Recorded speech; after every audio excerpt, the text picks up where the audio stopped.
Here we are at Epsom, preparations underway for the Betfred Derby in a week and a half's time. Frankie Foster has joined me as well. We've seen horses gallop this morning. We'll talk about those shortly, but the conditions look absolutely, that track looks absolutely pristine. You see it going on behind us. The Derby start in the corner. It's a wide open year, isn't it? It is a wide open year, which makes it exciting from a betting angle, especially because you can take on the favourites. There's plenty to go at, and as you said, the track looks great. I love these Gallops mornings. It really officiates that the Derby is almost here, doesn't it? And look, it's such a race. It's the one really that everyone wants to win. And you've spoke to Roger Teal, who's now encouraged to run Dancing Gemini. Spoke to Hannon, who's even more encouraged by coming here. So what they do this morning gets the horses prepped, but it also gets us excited. It did, Jeff. First out on the track was Owen Burrows with outside Deira, who's only on a Windsor Maiden so far this season, but he's looking forward to him. So come on, plenty for that outing. Okay, Owen, you brought Deira here this morning to Epsom. How's he gone? Yeah, look, very pleased, very pleased. Jim was very happy. Visually, I was very happy. You know, it wasn't serious work, but, you know, we're obviously not too far away now, but it was important to, you know, have a feel of the track, and I was very pleased with what I saw, and Jim was very pleased, said he was well balanced. Yeah, so all good. 4 starts as a juvenile, including a good run at Doncaster in Group 1 company. Yeah, look, I think that, you know, that showed that we're not too far off. You know, that form is working out pretty good. So yeah, he's the type of horse I thought was always going to be better as a 3-year-old. You can see he's a big lad, and he's still sort of strengthening and filling out. So yeah, we just wanted, well, personally, I just felt it was important to get his head in front, you know, and we found a nice race at Windsor, did that perfect, and he's taken a big step forward from that now. So yeah, ideal opportunity to bring him for an away day, have a feel of the place, and yeah, all good. And you prefer coming here than to go for a trial, have a spin on the track? Well, Ahmed, the owner, was quite adamant. He thought it was a bit close to try and sort of do the novice, do the trial, and then so yeah, that was always off the agenda after he won at Windsor, and this would, you know, flag up as an opportunity to give him an away day. Yeah, and you say he's gone really well, handled the track, handled the corner okay? Yeah, lovely. Yeah, you know, Jim was very pleased. Beautiful ground, good ground. I'd be more than happy if it was like this a week Saturday, but if it ended up being a bit softer, he'd handle that. So look, we'll just have to see what conditions throw us. And with no real standout contender this year, it's obviously worth throwing your hat into the ring. Yeah, look, we were just saying that, you know, it probably is an open year. You know, some bad luck for Godolphin. You know, they've lost a couple of, you know, top contenders. You know, Aidan's horse has obviously got to come back, but we saw him do that with Augustus last year. And then, you know, obviously it's never an easy derby. You know, there's no such thing as a winning an easy one. But yeah, it's certainly the year that you wouldn't be afraid to have a pop. Owen Burrows there, trainer of Deira. The shortest priced Betfred Derby contender we saw here today was Rafe Beckett's McDuff, who worked well over it was about a mile they did, didn't they? Yep, under Ross Orion, who's ridden this horse on all of its starts, 7 furlongs a mile, 10 furlongs, and has been steadily improving, which I quite like. I mean, don't get me wrong, there's some dream stories in there like Voyage, who we'll speak about, to come after one start, but a horse that's just been building towards the 1.5 miles, get the feeling, and I know the Derby's going to be the target for all of these, but that might bring out some more improvement in him. Yeah, I caught Rafe Beckett afterwards, and also asked about his Betfred Oaks contenders, the Cheshire Oaks winner Forest Fairy and the Lingfield Oaks trial winner You Got To Me. But we started with his Derby contender and Sandown second, McDuff. Okay, Rafe, you brought McDuff here this morning. How's he handled the track? Very well. We thought he probably would. But Ross's first comment was, you know, that isn't going to be an issue. Obviously, they have to go around there a stride or two quicker than he did today, and we'll see how that goes on Saturday week. But the signs are good anyway. And you took him around the parade and just have a whole look and a feel of the place? Yeah, I mean, you know, all of this is open to us, so you may as well take advantage of that. And yeah, he's a very straightforward customer and enthusiastic sort of horse, and all of that will serve him well on Saturday week. And Ross was suggesting the Sandown race seems to be the best trial this year. I hadn't thought of it like that, but maybe I sincerely hope he's right. I think, you know, at the time our horses, we weren't running that many horses. And those that were running okay, but we weren't winning many races. So you would hope that he'd come forward significantly. And if he does, then, you know, it's all to play for. And sad, obviously, the Godolphin horse is out, so it looks a wide open year this year as well. Yeah, I think we say that every year, don't we? But or we hope that's the case every year. But yeah, it looks like, you know, he's in. I saw somewhere he was priced up at 16-1. That was a surprise. I thought he would be double that. So, you know, like you say, it probably is an open year. Yeah, it is. And the Oaks as well. You've got a couple of fillies in the Oaks. The Lingfield Oaks trial winner first. Yes. Yeah, we'll deal with her slightly differently on Friday week, because obviously she got very.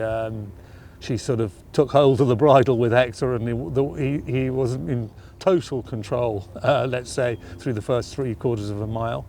So we'll deal with that differently on Friday. And you know, she stays well, and she's a filly who doesn't need much training. So I'm hopeful she'll come forward significantly for Lingfield, and that puts us in the mix. They got to, he says she was keen, but when they got to her, and she's kind of gone again. She showed great attitude. Absolutely. She galloped out really strongly as well. Obviously, Ruby's Red came from Sussex somewhere to get involved, so she'll be tough to beat as well. But yeah, it's like you say, she has every right to go, and she's a very well balanced filly, and I think she'll cope with Epsom in all likelihood. And how pleased are you with Forest Fairy since her Cheshire Oaks win? Yeah, she's trained well since. She came out of it well. It's, you know, it was a big effort there to go there off a Wolverhampton win in darkest February, and you know, cope with all that Chester throws at you. So it was a good trial, and I was really pleased she ran through a tight gap and ran down the leader. So it was everything we hoped for. I was going to ask you that. You toured her a lot. She went through horses, and she looked really strong at the line. Absolutely, and you would think that trip's going to be no issue for her. You know, obviously, there's Chester trial winners have a good record here. She's a very well balanced filly here, so very well balanced filly. So I don't think the undulations will be a problem. And you've got a couple more entered in the race as well. Yeah, Seawood is possible. She's trained very well since Chester. I'd be quite keen to bring her as things stand. Treasure, probably more likely the Ribblesdale, but we could leave her in to the last minute. We'll see about that. Classical Song, she ran a good trial, got too far back really in the Musidora and ran on well late. She could come as well. It's tight between the Musidora and the Oaks this year in terms of time, so we'll see how that develops. Just back to the Betfred Derby, obviously you were third in it a couple of years ago with Westover, same connections, Juddmonte, any more similarities? Both two very enthusiastic, well-balanced horses. Whether he's as good as Westover, only time will tell. And you've won a Betfred Oaks, what would it mean to win the Derby? Well, as an Englishman, there isn't a more important race, and so yeah, it would be terrific. Yeah, Rafe Beckett could have a very good Betfred Derby festival. The third horse that worked here this morning was Voyage for Richard Hannon, probably the darkest horse in the Derby. Just one start, impressive, at a massive price. Well, they came here, they galloped, and it looks like they're going to come and throw the hat into the ring, and why not? It's an open year. Why not? And look, he's only ran once, but the Hannon team know a good horse when they see one, and there's obviously signs beyond what he just did at Newbury, I'd imagine, that shows that he is in with a chance. And the fact that they've got the experience this morning adds to that. He has only had one start, but he has come to Epsom, so he has got that benefit. And look, he's a chancy bet, isn't he? But he's an exciting bet. He's by Golden Horn, who's won the Derby. And if you start putting the puzzle together, 33s, I think we were looking at this morning. Anyway, that might change after this morning, but exciting and one, if you like, a bit of a chance. Certainly does. Let's hear from Pat Dobbs then, who joined us after he jumped off to Voyage, put him through his paces here at Epsom this morning. But you've just ridden Voyage around Epsom this morning. How did he go? Went nice and smooth. He was nice and relaxed in behind his lead horse, and he quickened up nice between the two and the one to join him. Nothing strenuous, just like a nice half speed. And obviously he's only had the one start in maiden company. How has he come forward for that run? Yeah, I didn't sit on him much. I wasn't long back from Dubai. Sean Fox rides him all the time. He's a little bit forward going, a bit keen, so he's done a good job getting to relax. But he felt brilliant this morning. Very happy with him. It's a big jump, say, from Maiden Company straight into a Derby. Yeah, it's not the ideal route, but the form of his race. I think the 6 filly won the other day in the Maiden. There's a lot of them rated high 80s behind him, so he might have a bit to find, but Julie likes good day out, so I don't see no reason why not. I think Stable Companions won't come out of that race as well. Well, newbie maidens, they're usually pretty hot, aren't they? Yeah, and he was keen. It went slow. It was a messy race. I thought he'd done well to win. He wasted a lot of energy the first 5 furlongs. Obviously, I had to come here instead of a trial just to have a look at the track. That was Julie and Richard. That have nothing to do with me, but he's a horse that keeps himself fit. He doesn't really need work, or he doesn't need much galloping, so it's better to come fresh for the Derby rather than probably get hard racing one of the trials, and you never know. And he's bred for it, out of a Derby winner, Galileo He mare. is, yeah. I followed Golden Horn the year he won. He was brilliant, and he went on both soft and fast ground, so I think this horse is the very same. And it's a wide open year, so why not have a crack? Yeah, there's no standout, so hopefully we're very happy with him, so fingers crossed. I think the most exciting one that I was looking forward to coming here this morning to see was Dancing Gemini. He was last out on the track for Roger Till, second in a French Guineas. Obviously the time of the French Derby or the Betfred Derby, depending on how this morning went. There's only one Betfred Derby. There is only one Betfred Derby, and I think Roger Till this morning would have tempted him too much. To come here and the horses work well, got positive feedback from William, got Group 1 form in the book, is obviously in great condition as well. I think that's too much temptation for Roger Till to go elsewhere. You've got to come and have a go at the Derby, and look, he's got brilliant form. The second in the Group 1 over in France, fantastic, and the 2.5 million Guinea Diego Velicaz was behind him on that day, who's another potential contender, but I think Roger Till has to come and have a crack, doesn't he? I think he does, and I think that's the way that they are swaying as well. I caught up with him, Group 1 winning trainer, runner-up in 2 classics. Used to train here at Epsom. It'd be a great story if Dancing Gemini was to win the Betfred Derby. Okay, Roger Till, trainer at Dancing Gemini. He's been out on the track here at Epsom this morning. How's he gone? Yeah, delighted. Just had a nice, sensible piece round, but the whole experience was to give him the experience of coming down the hill and just a bit of the camber up the straight, and he did that fine. He looked good in my binoculars coming down the hill, and speaking to William afterwards, and he confirmed that he floated down the hill. So great stuff, yeah. How's he come out along, Sean?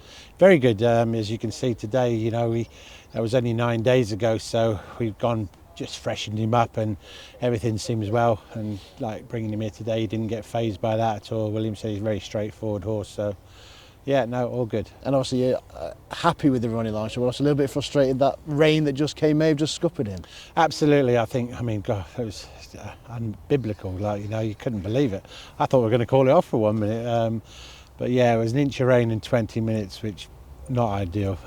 Obviously suited the winner, but you know, but I think it just would have been a different story if we hadn't have had the rain. And obviously that run and everything he did last year over a mile, I mean, he's bred more for this kind of trip, so you must have been delighted with him as a 2-year-old. Absolutely. I mean, he's very speedy. He has got a great turn of foot, but he's also quite a nice relaxed horse, and like you say, on paper he's bred for a 1.5 miles.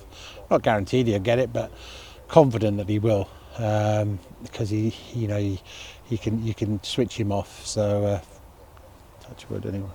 He won the Betfred Flying Scotsman at Doncaster, then he went back there for the Old Racing Post Trophy on heavy ground. How important is underfoot conditions? Well, when he won the Flying Scotsman, it was soft, so but obviously when he ran in the futurity, it was heavy, and a total. I mean, when we walked the track, he was sort of, yeah, you know, it was.